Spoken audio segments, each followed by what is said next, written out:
Hi, and welcome back to the Shane Plays White Plume Mountain Notes series as I recap running my party of intrepid adventurers through White Plume Mountain from Tales from the Yawning Portal, which is a book that has updated 7, I believe, classic adventures to 5th edition, and we've been having a lot of fun with it. If you remember, if you've been watching this video series, you just may know White Plume Mountain is one of the classic Funhouse style adventures modules. It's from the 70s actually. It's quite dangerous, and it's also a classic, well-known, well-remembered Funhouse adventure, which means that it doesn't always make a lot of sense as far as why is that monster there or does that room do that. It's just almost like an amusement park ride, but a very deadly one. So Tomb of Horrors is another great example of this, and Tomb of Horrors is probably slightly better well known than White Plume Mountain, but they're both very well known. If you're not familiar with this video series, it's the first time you're watching, first of all, thanks for watching. If you're a returning regular, also thank you for watching. I love all the engagement we get on this video series, and I get a lot of comments that it seems to be very helpful to people. But I basically just go through my notes on running the adventure. It is not like a Twitch channel where you watch all 4 hours of the adventure or something like that. I just kind of recap and give my notes and try to make it fun along the way. So whether you're a new viewer or returning viewer, thanks so much, and we will get started. And I will let you know that that this past session got pretty serious. You know, that we had some feedback that at one point it seemed like that the players weren't taking this dungeon seriously, respecting it, especially when they did the kayak across the frictionless floor room as in a real, like, literal, hey, it's a fun park ride, let's see what happens, you know, and just smashing the other wall, and they were laughing about it and stuff like that. Well, I guarantee you the party is probably taking things a bit more seriously after this most previous session. And just keep in mind that I told them going in that this could be a deadly dungeon and to have backup characters, and that, you know, that's all the foreshadowing I'll give you right now, and then we'll keep moving on. Viewer feedback. Let's jump right in to viewer feedback, and I will put on my +3 spectacles of viewer feedback, and I thought I already had this set up and ready to go. Okay, I guess I kind of did. So here we go with viewer feedback. Oh yeah, by the way, for the people out there that are t-shirt fetishists that really love t-shirts, this is from the 2017 Free RPG Day. It came out of the retailer kit.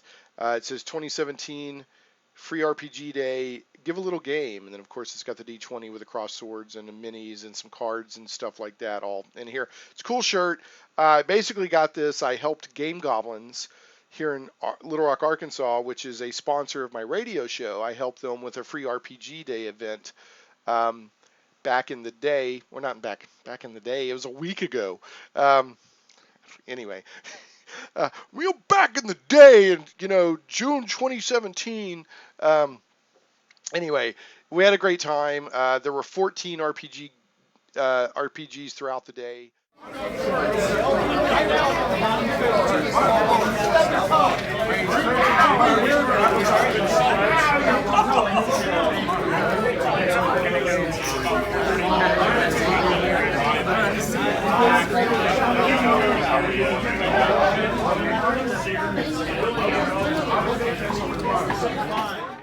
lot of players. It was packed, and you know, we just had a lot of fun. There's a guy down there named Lee Shineberry who did a great job helping to organize it with all the games and the GMs and the DMs, and I helped organize it a bit and did some promotion and stuff like that. So anyway, Josh Wilhelmi, who owns Game Goblins, gave Lee and I these T-shirts. He ordered 2 Free RPG Day boxes, and so each one had a T-shirt, and I got a T-shirt, and Lee got a T-shirt. So that was kind of neat. So if you're ever in Little Rock, check out Game Goblins. Not only are they a sponsor of my radio show, but they're just a good store. So I would check them out. Now, another thing that I would say is you might want to go back. You know, I assume that if you're watching this video that you're a tabletop RPG fan. My most recent radio show that's posted right now it says RPG Day, Free RPG or RPG News Blast, and we did a radio remote broadcast on site at Game Goblins during Free RPG Day, and the entire show is nothing but tabletop RPG news items, so that you might find that of some interest. And that's posted in the YouTube channel for Shane Plays, and then also on Shane Plays website and on my podcast at the very, iTunes and Google Play Music or whatever, all that stuff. So anyway, just thought you might want to check that out. But we will get going right now with some viewer feedback. Okay, so we've got to kick things off. Again, we have some viewer feedback about viewer feedback, and this is a follow-up from last video when it was my ex Falcon, I believe I'm saying that right, had said, hey, would you mind putting a timestamp on your show notes for when viewer feedback's over so I could just jump straight to that? I said, sure, appreciate the feedback. So I've started trying to do that. Hope some of you all find that helpful. I did say I would recommend watching the viewer feedback if you're interested in White Plume Mountain notes, because sometimes stuff comes back up that was discussed in a previous video, and you get further clarification or information about running the adventure itself. However, it's free country, it's free video. You can watch as little or as much or whatever parts you want. So my ex-Falcon said, thanks for adding the timestamp. I didn't want to come across someone who didn't care about the viewer feedback. Rather far from it. I constantly use your videos as inspiration on how my campaign should be run. Things that I've learned from the videos is definitely the mistakes, pitfalls, or things that went well. All of these are excellent advice as to how I should keep my campaign running. I just find some of the feedback to not be relevant to my game because my players are quite different from some of the other viewers, more kicking down doors and less talking to NPCs, which is why I usually skip them. I was more thinking that if I keep skipping them, maybe someone can find the timestamps useful as well, things to keep those videos coming. Yeah, it's fine. I mean, it was good feedback. So, as long as I can remember to do it, I don't mind throwing it in there. So, and I don't, there's no personal offense or anything taken there, so. Again, thanks for watching the channel. Rob Plummer, always love to hear from Rob. It's another great video, Shane. Keep it up. I said, thanks, Rob. So, man, that always lets me know people are still watching and still enjoying the videos, so I don't mind that kind of feedback at all. Let's see here. Leonardo Matthias said, great video as always, Shane. You left us on the cliffhanger as well. That's true. They're in the middle of the fight with the vampire. I was curious about the party composition. You talk some about the characters, but not all of them. Can you tell us about them? Race, class, alignment, level. Yes, I believe that I can do that. I'll do that here in a moment. Looking forward to the vampire boss battle. And then he said, on a more technical note, in case it comes up in your game next week, in my own game, we recently had to deal with vampire spawn, not a full vampire. Basically, go look up Leonardo's comment here on video number 9, and he talks about how daylight, ironically enough, the spell daylight doesn't count against a vampire for daylight, the sunlight disadvantage for the trait of vampires, but moonbeam, which is also a spell, will work against vampires because they count as shapeshifters. So interesting, you can go look up more of that. But that's interesting, that the actual spell sunlight, and I've heard this come up before, does not count against a vampire as sunlight for the purposes of no, the sun. So, and I didn't know anything about moonbeam. Is it moonbeam or moonbeam? I'm assuming he means moonbeam, even though it's spelled moonbeam. So I will let me get the info on the characters and stuff, and I will break that down for you and other viewers who may be interested. Okay, so I did look, and it's moonbeam with an M. So I figured as much. But you never know, Dina. You could have a moonbeam. With that gives you all the proportionate powers and abilities of the moon. I don't know. So anyway, okay. Party composition. And this is something I do for any time I run a game. I have a little thing here that tracks party members, their names, their passive perception, their sex, their alignment, their class, their race, and their armor class. So I have all that in case I need to refer to it. Because if you, for example, if I look at a character and go, what's your passive perception? That's a pretty big indicator that something might be up. So, I can look on here, even though a lot of times I forget to use this reference. So here is the breakdown. We have a lawful neutral tiefling sorcerer named Scorch. Keep in mind, some of this is going to change after this video after this most recent session. So more foreshadowing there for you. We have a human fighter. And Scorch is female. And then we have a female human fighter that's chaotic good named Uzumaki.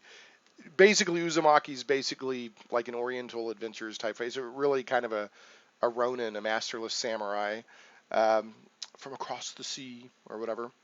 We have a fighter rogue drow that's chaotic neutral named Alsage. That's a male character.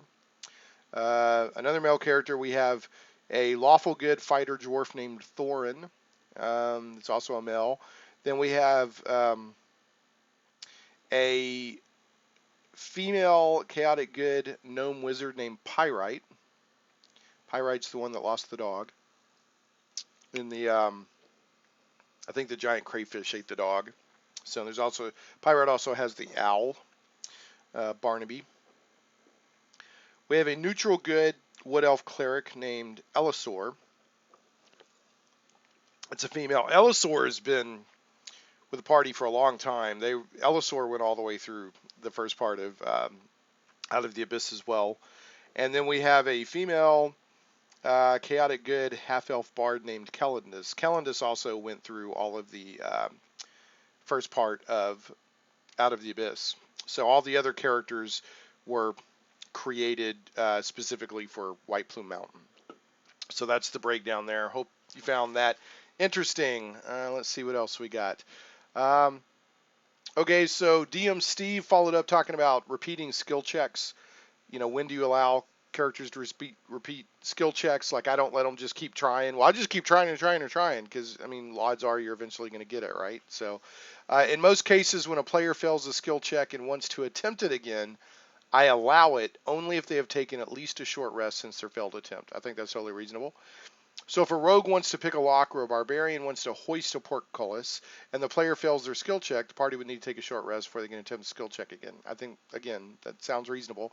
The only time I don't allow repeats is when the player is using one of the lore skills, arcane in nature or religion, to gain game knowledge. So in that case, I think they're saying I either know it or I don't. I can't just keep, oh, do I remember that? So, and I think I pretty much, my response, I pretty much agreed on that. Otherwise, if you just keep roll, it's basically dice abuse. You're eventually going to get it. I did say I think for Arcana or Religion or something like that, I would allow another check if they went to a library and researched or had another in-game reason why it would make sense to roll again. So anyway, so thanks DM Steve for your thoughts there. Don Rayum said, man, you had me laughing so hard when you said familiar dies. I shed a tear. See this is the smallest violin in the world playing My Heart Bleeds for You. He said that was priceless. Another great video. Keep up the good work, buddy. Hey, thanks, Don. Yeah, when it comes to familiars, if they're constantly being used to remove all tension and danger and risk from the game, they're just constantly being used as the party proxy. Send the familiar ahead and see what happens, and I'll wipe that familiar out, and I got no problem with it. I don't mind familiars being used creatively, but when they're basically the equivalent of a 10-foot pole, you're just always using your familiar that way, I don't mind it. Now, I'm not just going to say your familiar's dead, but you keep sending familiars into dangerous situations, what's going to happen? The familiar's going to die. And when they die, I'm like, now I don't like character deaths. I never take pleasure in that unless it's, I don't know, there could be some reason where some player's been incredibly annoying, and then when that character dies, I'm like, well, I'm kind of glad they're not there anymore. But, I'd say that's incredibly rare. But yeah, if a familiar bites the dust, if they're being used that way, I'm just, like I said, this is the smallest violin in the world playing My Heart Bleeds for You. And, another thing I've done, I had a character or a player that kept sending their familiar into dangerous situations, and it got to where that familiar had like, mental problems, like, is constantly being killed over and over again, and it's not an animal, it's a spirit that's being summoned to take the form of that animal. It's got intelligence, and it got incredibly like post-traumatic stress disorder. It's like, I don't want to go in there. So I've done that as well. If familiars are just constantly being used, basically as the equivalent of a 10-foot pole to remove all risk from the party. Now I understand from the party's perspective, you're trying to play as clever as you can, um, you know, so I won't disallow it. But if that familiar bites the dust, oh well. Okay, let's see, keep going. Okay, okay, so Ethan D uh, wrote in and said, I personally have been going back and forth on how to run the room of chains. Yeah, there's a big cavern with not lava, hot mud, and these hot mud geysers and these swinging discs on chains that you have to get across to get to the vampire's lair. And there's not a really good explanation in there. Now, there's good explanation in there what happens if the geysers go off. Do you fall off the chains or whatever? How hard is it to spider climb in this room and stuff like that, or climb the chains? But there isn't a really good description of how hard or easy it is to just go across this series of discs to get to the other side. So I came up with my method, which I outlined in the last video, and Ethan outlines his method in here. He said so. The idea he's been toying with is coming up with a system to use to determine time if they decide to physically cross the chain. So, for example, a DC 10 athletics check would mean that it takes 10 minutes to cross, while a DC 15 mean it would take 5 minutes. Okay. Those are just random numbers off the top of his head, not necessarily the actual things that he would use. And my D10 and D6 method seems simpler, so I may do that himself. Now he's talking about with the D6 and T10 that the two geysers go off at different times. So I used a D6 and a D10 to determine which geyser went off first. And then after that, I just kind of alternated them at various dramatic moments. I'm also very excited to get the vampire because, as you said, it's a tough fight, and my players aren't too used to being challenged in combat. It has two tanky characters, a dwarf barbarian and warforged fighter, so most things aren't too hard. However, the player who plays the dwarf is going to be taking a personal break soon, so I'm pretty sure that the vampire is going to be more than enough challenge for them. I'm going to tell you, Ethan, the vampire is a challenge. You'll hear about that more later in this video. And like you, my players, I mean, legitimately have just been just chewing through stuff. I mean, even several sessions back into Out of the Abyss, a good part of White Plume Mountain. They've just been buzzing through stuff, and stuff that I thought was going to be a challenge wasn't as challenging as I expected it to be. So it was interesting, and I even told my players that it was interesting to watch them, uh, encounter a situation that they weren't that they had to go, whoa, are we going to win this? So that was really interesting. And then Ethan also pointed out a final note about the vampire. There's actually some lore about him hidden in the DM's guide entry for Whelm. I thought you might find that interesting. I've looked over that stuff, Ethan, and I never caught that. So I went back and reread it, and by gosh, you're right. So let's tell everybody about it. Thanks for the tip. So Whelm which is the warhammer that the vampire is guarding. It says the hammer also carries a secret shame. Centuries ago, a dwarf named Satinmir wielded it valiantly for a time, but Satinmir was turned into a vampire. His will was strong enough that he bent Whelm to his evil purposes, even killing members of his own clan. And the vampire in White Plume Mountain is named Satinmir. So there you go. Now, I have not been playing this vampire as a dwarf vampire. I didn't envision him that way, but if people want to do that, that's fine. That is an interesting piece of lore, and had I known that ahead of time, I probably would have played it that way. The White Plume Mountain book does not point that out, so it's not a critical part of the adventure, but it is neat to know. And Ethan, thank you very much for pointing that out. Let me see if I can find them. Yeah, it's in room 8 is where the vampire is, and it just says it's the lair of a vampire named Satinmir. And he's compelled by a curse to remain here in a trance, except when roused to defend his treasure. So it doesn't go into that lore, but that is very interesting. Thank you very much. Let's see if I got anything else for video 9. Nope, that's it for video 9. So that's it for viewer feedback this time around. I'm going to turn off or take off my +3 spectacles of viewer feedback, and we'll get into the recap of the actual session last time. Okay, so I'm going to kind of go over some stuff that came out of last session, and then we'll get into the blow-by-blow. The first thing I want to bring up, and to let you know how I told my players we could approach it, was a ruling actually on Magic Missile from Jeremy E. Crawford. Now, Jeremy E. Crawford works at Wizards of the Coast on the D&D team. In fact, he was the lead for the Player's Handbook. Point in bringing that up is because he knows what he's talking about when it comes to D&D, and he answers rules questions a lot on like Twitter and that sort of thing. So, you know, people say, hey, what about this? And he'll say, here's my ruling or whatever. And this is the kind of example stuff that I'll be talking about. I told you I'm going to start doing this when I find the time.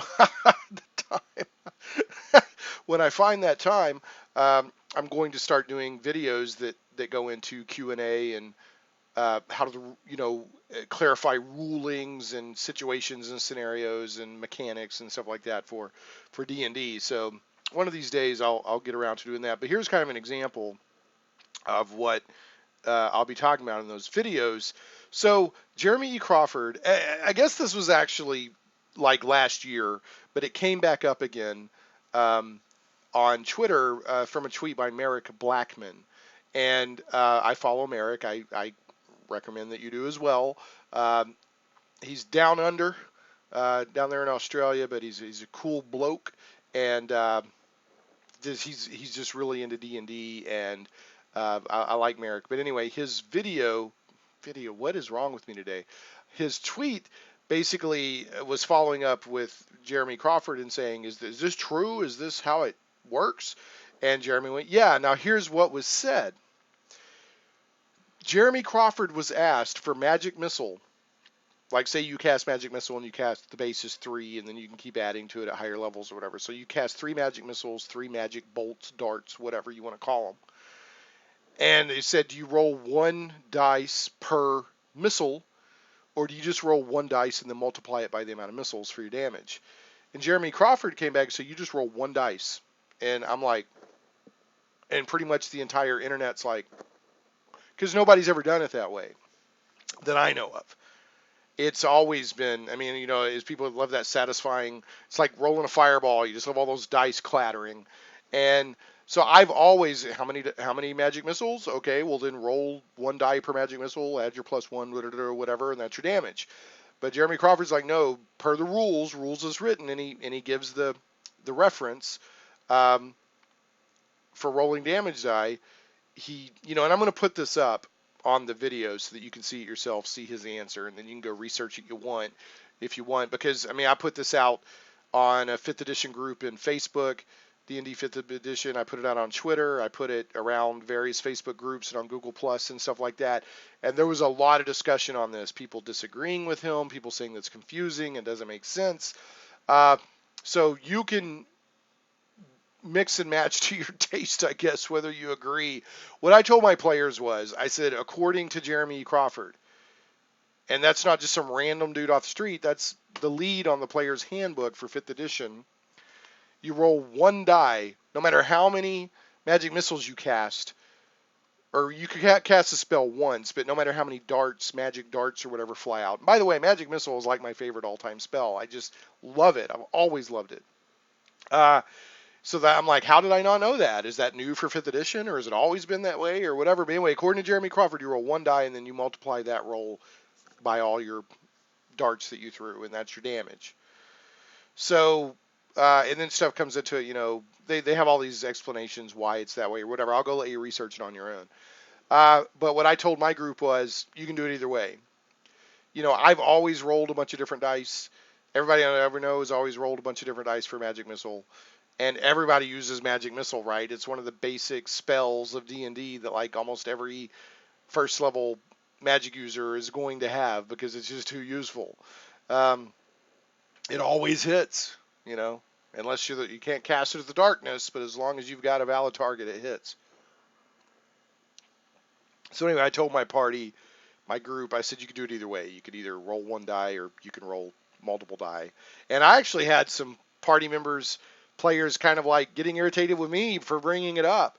They're like, well, that's just dumb. I was like, don't argue with me. Argue with Jeremy Crawford. And they're like, I'm not arguing. I'm like, well, you're kind of arguing. And, and it's a touchy, believe it or not, it's kind of a touchy thing. You go, these threads that I've seen on social media about it, and I put it on Reddit and people arguing on Reddit. And I mean, it's just crazy.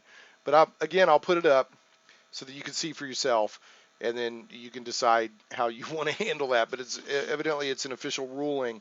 Now, I was also asked, does Fairy Fire stay on the vampire in mist form? I personally ruled it did, because the vampire's mist form entry doesn't indicate that when it turns to mist that existing effects on it go away.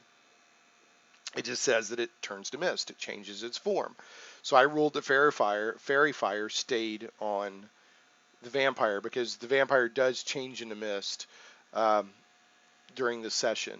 Because last session he kind of formed up out of the mist and welcome to my hell, may you never leave, and attacked for a great dramatic moment. Not a great tactical moment for the vampire, but a great dramatic moment. And the fight ensued, and at the end of last session, Fairy Fire was cast on the bats and the the vampire. Can't think tonight. Okay, or today. It's actually still technically today, as you can see by the blazing sun coming in behind me there. Okay, so I ruled that it does. Now, grappling in 5th edition is super weak, in my opinion. It's just weak. It does not, and this came up a couple of times, because the vampire can grapple. It has a grappling attack, and if it gets you grappled, it can bite you automatically. But whether you're trying to grapple the vampire, which happened in this session, or the vampire's grappling other people, which happened in this session, grappling does not do what most people think it does. The only thing it does is it reduces your movement to 0. That's all grappling does. It does not give you disadvantage to attack while grappled. It does not give your attackers advantage to attack you while grappled. You would think it does, but it doesn't. Here is all grappling does. All right? This is from Appendix A in the player's handbook. A grappled creature's speed becomes 0, and it can't benefit from any bonus to its speed. The condition ends if the grappler is incapacitated. The condition also ends if an effect removes the grappled creature from the reach of the grappler, or grappling effects, such as when a creature is hurled away by the Thunder Wave spell. That's the entire rule set for grappled. That's it. Now, there's another set of rules on page 195 of the player's handbook that talks about how to grapple somebody. And I'm not going to go into all that here, but if you can get somebody grappled, that's the only thing it does to them. You got them grappled, but y'all can sit there and pound on each other with no advantage or disadvantage whatsoever, which I think is kind of silly. But, that's one I've said before. The grappling rules in 5th edition are so pointless as to be like, why did you even put them in there? And there's I've actually reviewed a product called Dungeon Grappling by Douglas H. Cole, that it's a really great grappling system if you want to add it to your system. And I told my players that if they want to use it, they can. Now, they asked the other night, like, we had like 5 minutes left in a session. It wasn't this past session, but a previous session within the past 2 or 3. They said we have like 5 minutes left in the session that night. And they said, hey, can we use those alternative grappling rules? And I had to say, well, not right now, because we're about to wrap up and we got to bust it out and do some math and stuff like that. But in general, I will allow those alternate grappling rules. The other thing I want to point out with grappling, moving a grappled creature. When you move, you can drag or carry the grappled creature with you, but your speed is halved unless the creature is 2 or more sizes smaller than you. So just want to point that out. And that actually came into play because the vampire at one point grabbed somebody, had them grappled, and moved them, and that became a key tactical point for the vampire for that character's fate. So just wanted to point that out, that grappling is usually not in 5th edition what people think that it is. So I just wanted to point that out. Another thing that came up, okay, a vampire's charm is different from the standard charm spell. Okay, the standard charm spell, it kind of gives them a friendly disposition towards you, the target does, if it's successful. but they still kind of retain their own mind to a certain point. They're open to suggestions and, hey, when you do this and that, and they regard you in a friendly manner and all of this stuff, but they're not mind controlled or anything like that. And, they're not going to do anything that's completely contrary to their nature. Now, the vampire's charm, which is listed in the stat block for the vampire, if you fall under the vampire spell, the victim must heed the vampire, do what it says, and protect the vampire. That's a big difference, okay? Because we've got in this encounter, the dwarf, their main tank, got charmed by the vampire almost immediately. So with that being the case, the first part of the fight, I wasn't doing this, but when I revisited the charmed rules under the vampire, I had the dwarf start attacking the group because the group was attacking his master. So that added another dynamic to the battle. I also ruled that the dwarf at that point is not an ally to the group for movement purposes. Remember, they're in a narrower corridor, and it's one square. You got to go single file, and suddenly the dwarf's an enemy, so you can't move through him, and that added a dynamic to the fight.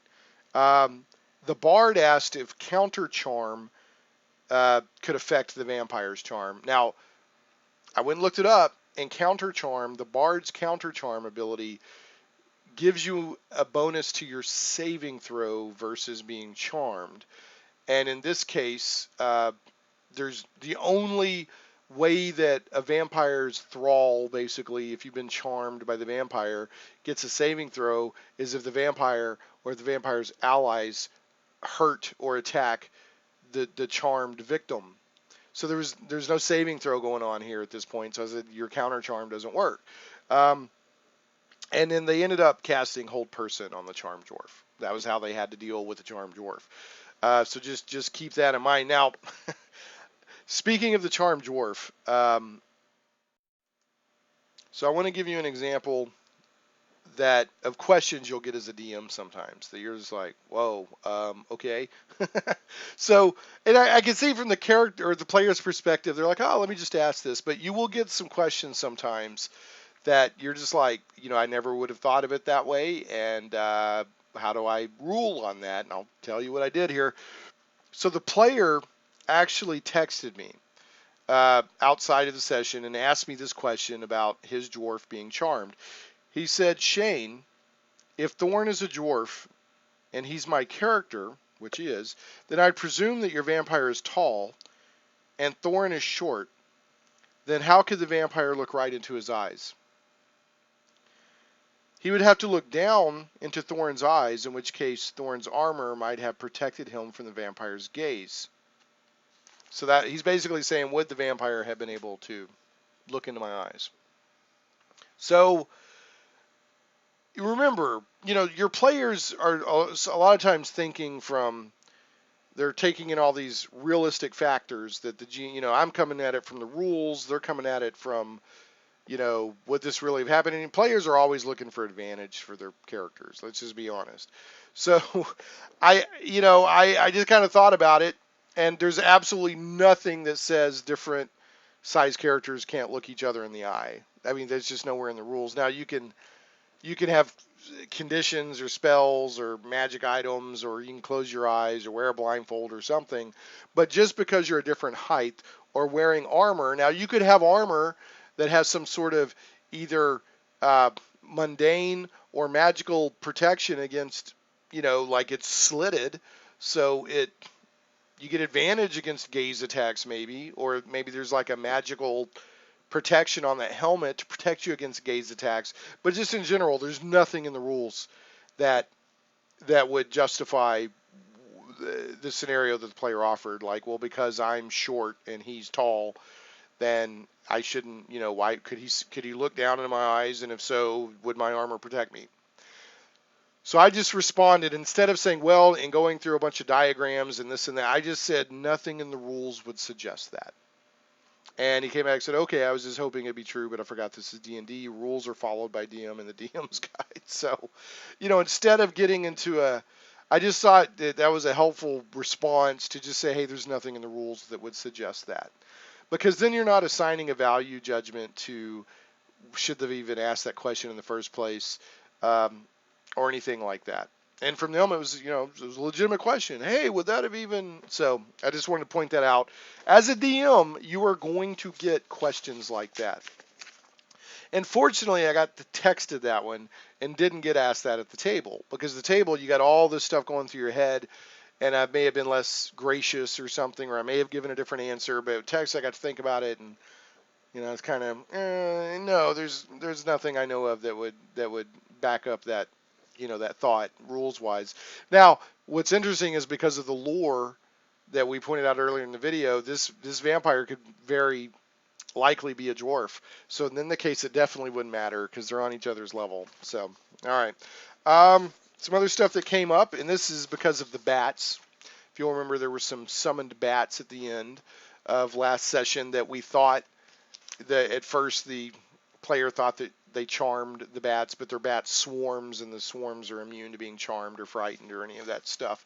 I think they tried to get them frightened, but this came up on Player's Handbook, page 191, flight, because there was asked, flight does not allow movement through hostile space. Okay, so let's say you're in a 10-foot tall corridor, and your character's 5 or 6 feet tall. Common sense says there's still that upper whatever that somebody can fly through that upper space that's not being occupied. But by the rules, no, flight does not allow movement through hostile space. Now, use your common sense. If you're in a big, huge outdoor area, or if you're in a huge cavern, obviously people can fly around, but you can't fly through the actual square that's being occupied by that. And I wonder, is that that 5-foot square on the grid, I wonder, does that go up 5 feet? Does it go up 10 feet? That's interesting, because a lot of characters are going to be taller than 5 feet. So that's interesting. If you get into 3-dimensional, how big is that actual square that they're on the battle map, the grid? Now, a bat swarm, just so you know, can move through a very small area. That's one of its abilities. It splits up into a lot of little bats and flies through. So, all right. Now, getting back to the actual recap, blow by blow, you've got, the players are in single file. One player, the Sorcerer Scorch, is inside the dark room, which has magical darkness on it. And one of the challenges that this party has is they have nothing that can dispel that magical darkness. They don't have any items or abilities that can overcome it. Fairy fire, dancing lights, and all that is not good enough. So, and you got the vampire in the middle of the characters. You got some characters that are close to the door to the vampire's lair. You got some other characters that are closer to the exit back into the cavern. From the cavern side, you got bats coming in and attacking. You got Uzumaki right up close and personal fighting the vampire. I think grappled by the vampire at this point. So that's kind of where things came back. And, the party starts discussing, hey, we should have closed the door and left the bats out in the cavern with the geysers. That'd have been a good idea, because the bats came in through the cavern and there's a door there. So if the party's like, man, we should have got that door closed after we knew the bats were coming or had showed up, and trapped some bats out there with the geysers, with the damage and all that from the geysers. I think that was a wonderful idea. They didn't do it, but that would have been a good idea. And that didn't occur to me either until after they said something. Now, again, the most tactical, strategic way for the vampire to fight from its perspective is to stay inside the dark room that's got magical darkness on it, and as players come in, it uses its advantage because it can see perfectly. It's got true sight to attack those players. But I love that dramatic effect of it. One of the players went in to the room, Scorch, to check things out, and that opened up a hole in that single file line, and the vampire came out as mist and formed up. I loved that dramatic effect. But tactically, the vampire should have stayed in the room, and that's what I had the vampire change to mist and go back into the room, because now that I've had my big dramatic moment, I want to have a tactical fight. So I did that to restore its main tactical advantage. And what I did was, it almost turned into like a game of Battleship. I drew a map of the room. I think it's, let's see how big the room is. It's like, oh, I don't know. Yeah, it's 30 by 30. It's 30 by 30 grid. And so I drew a map, personal, behind the DM screen I made a grid out of that, and I sectioned it into 9 sections or whatever. You know, well, let's see if it's 30. So it's like 5. Yeah, if it's 30, so it's 6 by 6 on a 5-foot grid, and I sectioned it off, and I literally uh, I would make notes each round on if the vampire was physical or mist and which grid spot it was in. And it became almost like Battleship. So as characters were going into the room, I'd be like, "Where are you going?" And they would kind of tell me. And then they didn't know how big or small or whatever the room was, but I'd say, "How far do you go? Which single?" And occasionally they were bumping into walls or they were bumping into the coffin, which they kind of thought was a table. Although a couple of people were like, maybe that's his coffin. Um, so there was a lot of you know, I would just I tried not to fudge it. I tried to say, well, the vampire's here. And I had notes on where the vampire was at. And, they're casting fireballs. They're running around, swinging swords. They're doing Melf's minute meteors. They're doing all kinds of stuff. And, out of all the fireballs, and there were a lot of fireballs, uh, and Melf's minute meteors, only one meteor out of all that, out of Melf's minute meteors and lots of fireballs, only one meteor hit the vampire. So just given, where the vampire was at any given time and what spells they were doing and what things they were doing, he just never got hit really. And there were a lot of fireballs. I mean, they wiped out because they kept saying they were throwing fireballs directly into the room. And, with the range of fireballness, they absolutely obliterated that coffin. I mean, they just, like, several fireballs hit right where that coffin was. So, yeah, the coffin was totally destroyed, absolutely obliterated. And I'm probably going to rule, because the treasure that the vampire protects is hidden right under the coffin, I'm probably going to rule that everything except Whelm was wiped out by that. I'm going to go back and, once they eventually get to the treasure, because they didn't yet, I'll figure it out. But I'm pretty sure I'm going to rule that everything was obliterated by all, because they threw a lot of fireballs in there. Now, some PCs went into the room under their own volition. One PC, the Drow Rogue, the fighter Rogue, was pulled in, and that's where the vampire became physical, popped out because the Rogue was standing right in front of the door, popped out, grappled the Rogue, and then pulled him in and pulled him off to the side. So, so the Rogue got pulled in despite his wishes. He really didn't want to go in there. And the only reason he was kind of near the door is because the sorcerer got reduced to 0 hit points, because the sorcerer was in there the whole time, and once the vampire went in there, the sorcerer didn't stand a chance. And the Rogue heard some thump and was like, and was kind of feeling around in there and felt the sorcerer and pulled him out. And so the sorcerer's getting healed and stuff, but because of that, the Rogue happened to be right by the door and got pulled in, like a horror movie, just and they just pulled him in. So another thing I did, normally in darkness, you could say, well, you just have disadvantage to hit or whatever. I ruled, there's magical darkness. They can't see bupkis. They don't know how big the room is. They don't know where the vampire is in the room. So unless a situation came up where they just definitely knew the vampire was right next to them, they couldn't attack the vampire. Now, if they said, I'm going to go to this, I'm going to move 10 feet this way and start swinging around. If the vampire happened to be right there, then I would allow an attack with disadvantage. Now, what I did, no matter what, if they did anything, whether the vampire was right there or not, I always had them roll. They said, I'm going to cast a spell that way. I'm going to do this, or I'm going to do it. I always had them roll. I said, okay, roll. I said, I'm not telling you the vampire is there, and I'm not telling you the vampire isn't there, but roll. And then I would say, now roll damage, and I'm not telling you the vampire is there, and I'm not telling you the vampire isn't there. But that way they made it. Now, if they were doing a melee attack and they hit, then I would tell them you feel you hit something. But if they're doing a spell or whatever, I would just say roll. You don't know if you hit or not. But, I'll roll like you did. is how I handled that. So this dark room was a major advantage to the vampire. Now the rogue, while he was being grappled and everything with the vampire, tried to use his 10-foot pole as a stake.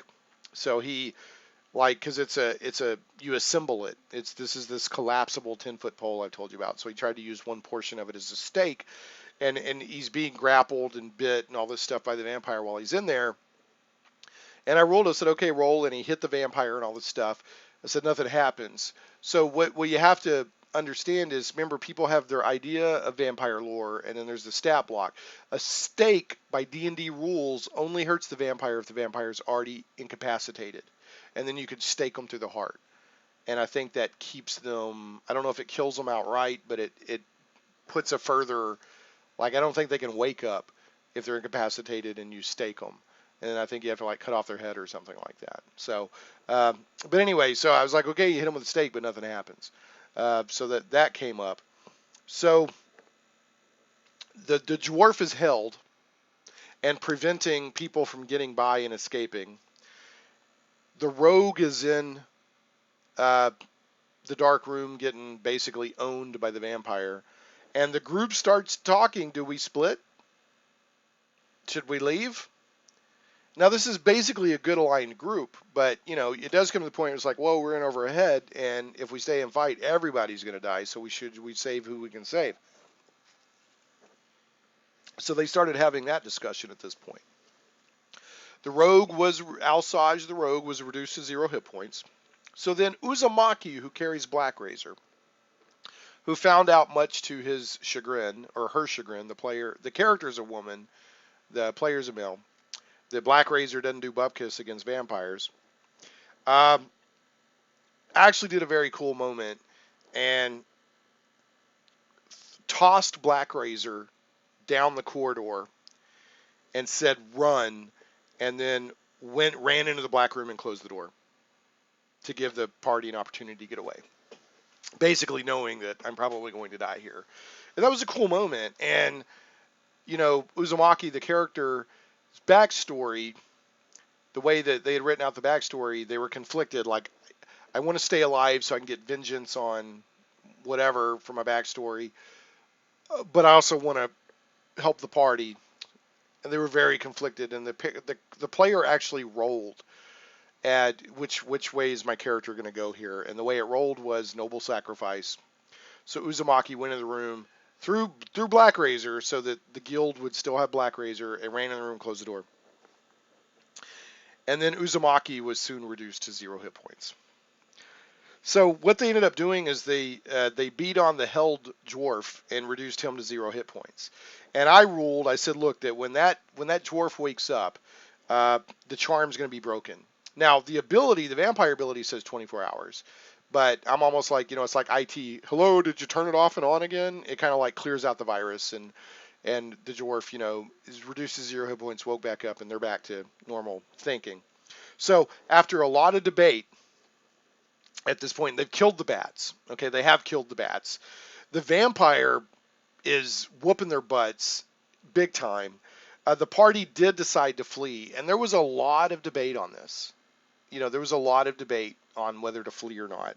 Now, the gnome wizard Pyrite, decided to stay behind in an attempt to save the rogue and the fighter.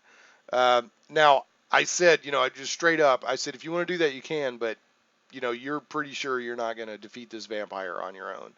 But the wizard decided to stay behind to try to help save the rogue and the fighter. You know, at that point, the rogue and the fighter are at 0 hit points. I don't know if they're outright. Well, actually, I think the rogue on the death saves, because just sitting there bleeding, dying while the vampire is taking care of Uzumaki, I think actually by the death saves died. I think that's the first time I've seen that happen, that death saves after 0 hit points outright killed somebody. So if if you're laying there at 0 hit points and you're having to do the death saves, either get 3 successful saves and stabilize or get 3 death saves and die. If somebody can't get to you, I guess you got about a 50% chance of dying, if you think about it. So they died outright. You know, and I told the wizard, I said, look, if you want to stay behind, you can, but you need to understand that you're not going to beat this vampire. You're not going to beat this vampire. Uh, and she was like, no, I'm still going to stay behind. I think that's, what my character is going to do. So I ruled that all three characters, Alsaj, who was already dead, if I remember right from this death saving throws, Uzumaki, who was at 0 hit points, and Pyrite died. And I was very clear about that with the player who plays Pyrite, and she's like, no, I'm okay with that. I understand. So now we didn't go through all the dice rolls in the battle on that. I was just like, if you stay behind, you're gonna die, and because you're not gonna beat this vampire. And she was like, okay. So, but it was a cool moment. It was a cool role playing moment. So all three characters, I ruled that all three characters, Alsaj, who had already died from death saves, Uzumaki, and Pyrite died. So we had 3 player deaths. That's right, 3 player deaths from this vampire. So this vampire, this situation, this room is bad. Okay, you need to keep that in mind. This is a tough challenge, and especially so for my party, because in White Plume Mountain so far, I mean, they've had a couple of tough fights and everything, but they haven't run into like the Kobayashi Maru scenario where they can't win. And I'll break it down here in a little bit why I think that they were not going to be able to win in this particular scenario, although they still could win with the right approach.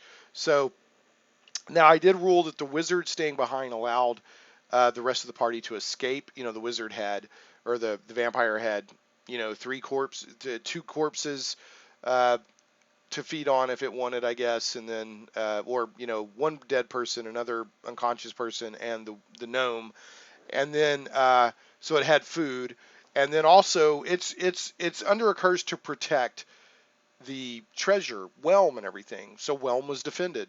Now I could have been a real jerk and had the vampire hunt all the party down while they're trying to leave, and a DM can definitely do that. It's designed so that, man, you got to get back across those discs, those swinging discs in that cavern and the geysers, and then you got the turnstile you got to get through, which is not going to let you go back the direction you need to go. It lets you in, but won't let you get out. So you could easily, the turnstile, in my opinion, is there for fleeing characters to get caught against while the vampire. It doesn't state that outright in either the original adventure or in the version here in Tales from the Yawning Portal, but it seems obvious to me that that's why the turnstile's there.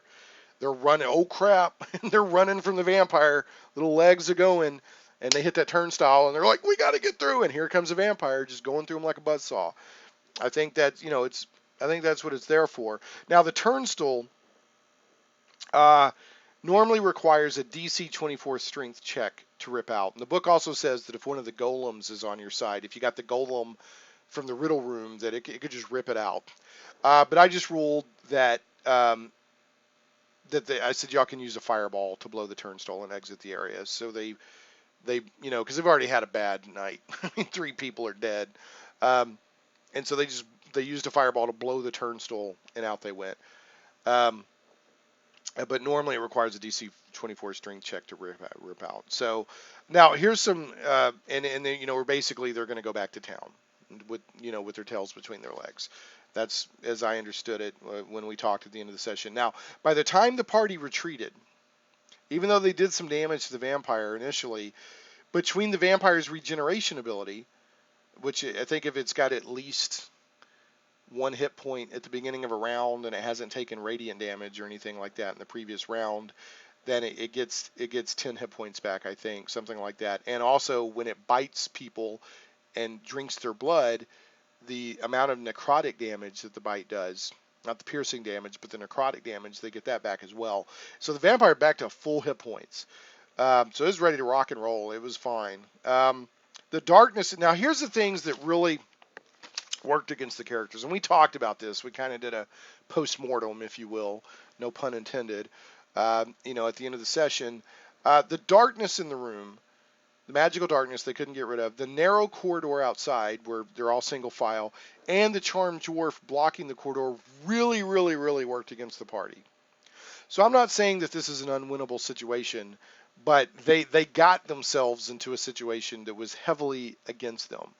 And unless they just had amazingly lucky dice rolls and just chose the right thing every time, they weren't going to beat this vampire in this particular encounter. So that was that was really what happened. And now it sounds like they're gonna give it the old college try again. I don't know when. I don't know if when they go back in, if they're gonna go after Wave, go down the middle way and go after Wave, or if they're gonna go back and challenge the vampire again and try to get Whelm. I don't know. But they've basically done 2/3 of the dungeon now, except for defeating the vampire and getting Whelm. But they know where the vampire is, and I'm sure they've got a pretty good idea that it's protecting one of the legendary weapons. Now, so basically we had 3 character deaths, and one character, Scorch, the sorcerer, asked if they could change their character. So when we have a narrative device, now I'd already told them have backup characters ready. I said this is a dangerous dungeon, and they finally encountered that danger. Because up to now they somewhat breezed through it, not completely, but somewhat breezed through it, and they're kind of joking around with the dungeon a little bit. So I don't know, maybe they'll take the dungeon a little bit more seriously now. So we have a narrative device. They're part of a guild called the Vanguard of the Eye, that's out of Phandalin. We talked about at the beginning of this series that they've got a guild that they're a part of, and it's a good narrative device because it allows for new characters to come into the mix pretty easy, and it's just fun. They have their own guild and all that stuff. So the narrative device is that the party dispatched a message to the Vanguard of the Eye informing them that they were attempting the dungeon of White Plume Mountain. And so the Vanguard of the Eye, when they received that, they dispatched a relief/support group, and it's going to arrive at the village about the same time that the party, what remains of the party, exits from White Plume Mountain after their encounter with the vampire. So that'll help explain where do these new characters coming from. And it's, the Vanguard of the Eye backs its people up. It's like, hey, they may need help with that. So who do we have? Okay, you 4 go see how they're doing. There's there's a little village outside of White Plume Mountain. Go check it out. And even though this party wasn't aware of White Plume Mountain before before they mounted it, they've learned about it from the Yawning Portal Inn in Waterdeep. It's a somewhat well-known dungeon, and somebody in the guild knows about it, or they could go research it. But anyway, they said, here's where we're going, and we'll be here. And so the Vanguard of the Eye dispatched a support group. So we're going to pick up next session in the village following a long rest with the new characters arriving. And these new characters will start at 6th level, just like the other new characters did. And they'll get magic item rolls, like the previous characters for this adventure. Now, last thing I want to say, I don't like to kill characters. That's not what I'm out to do, but I did want to give them a challenge. And I don't know if glad's the right word, pleased that they hit a challenge that, they couldn't just breeze through, that they were like, whoa, what are we going to do? We're going to fall back. Because I think that teaches parties something. When you've been just going through everything like a buzzsaw for so long, it teaches you a little something, to be a little craftier. It teaches you a little bit more about teamwork and things like that. And it was also fascinating for me to see how they handled a situation that went south on them. Because I think this is the first time since we've played that they've had a situation that just went completely south on them. Now, they've had situations they realized were over their heads, like when they ran into Zuktmoy in Out of the Abyss, and they're like, we don't want no part of that right now. So they've ran into stuff that's like too big for them. Like when Demogorgon rose out of the Dark Lake, and they're like, we got to go. But this is the first time that they've had they're in a fight. They've decided to fight. They've engaged the fight, and it just went totally south on them. And not only did they have to retreat, but they lost 3, I think there's 7. They lost not quite half of their party. So it was interesting for me from a game and psychological perspective to see how they handled it. And they were getting frustrated, and there was they were being short with each other in a couple moments. Not like rude, but that kind of okay, because at that moment, things are not going their way. And like I said, I don't want to be the DM that my job is out to beat the characters. If they had come up with strategies to beat the vampire, they would have beat the vampire. But I decided to play that vampire full on. I had told them a few sessions before that I wasn't going to handhold them in White Plume Mountain anymore. That, I was going to play it as written. And even then, I only played the vampire between all of its legendary abilities and everything, I probably could have turned it up another 20% or something. But the point was made that the vampire's really a tough opponent. So we'll see what they do next time, and we'll see what new characters that they bring into the mix. Now, the guy that wanted to say, hey, can I play a new sorcerer, or can I change characters? Just in general, I would have been, well, not at this moment, but since there was a relief group coming anyway, because you got to replace those 3 characters from the character desk, I said, yeah, you can do that. So, but this, I just generally in the middle of, hey, could I be a different character? I'd be like, no, that's who you have right now. So, and I think that also teaches players to help, learn more stuff about the game that, you learn more. Like, I'm not sure I want to play this character, and you keep playing that character, and you're like, oh, and you find ways to be successful with that character. That being said, you don't want to stick somebody into a situation where they're just not having fun. So since it made narrative sense for them to switch characters at that moment, I said sure. Anyway, that's what happened this time around. Thanks so much for watching. Look forward to your thoughts. I look forward to sharing what happens next time in the White Plume Mountain series. If you haven't subscribed to the channel, I'd appreciate it if you do so. We crossed 1,000 subscribers a few weeks back, and we continue to climb, which I'm super excited about. Thank you. And please leave this video a thumbs up and maybe a comment on YouTube. That helps me out tremendously. We'll catch you next time on Shameplay.